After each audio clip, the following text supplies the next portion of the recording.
Hello everyone, how to Totes back with another new video, and in this video I'll guide you how to use MyTunes AI music generator application. So first of all, you need to install this app in your smartphone, then simply tap here on the open button. So now you don't need to create your account. Then you can see here four options in the bottom part: AI music, AI cover, reverse and library. So tap your AI music, then you can see here like you can suggest me. If you click here suggest me, then you see the random song description.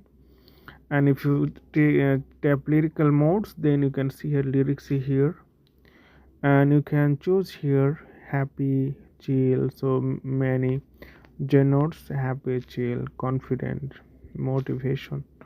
So you can see here all the thing is here. If you tap here instrumental, then instrumentals will be added on your song.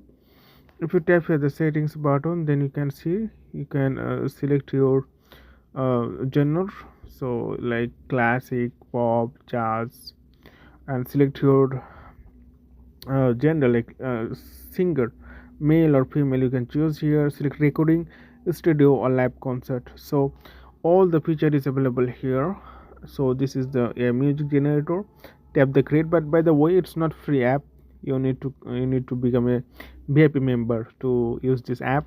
AI cover, then you can upload your link here, paste link here, and you can choose the voice. You can record here. And library, that if you have created a music, a cover or video, then you'll see in this section library. So if you like, it's not free by the way. Like if you want to create your a premium member, then tap here pro, and uh, you can earn, like you can purchase, then continue, then you have to add your debit and credit card, then you can easily use this app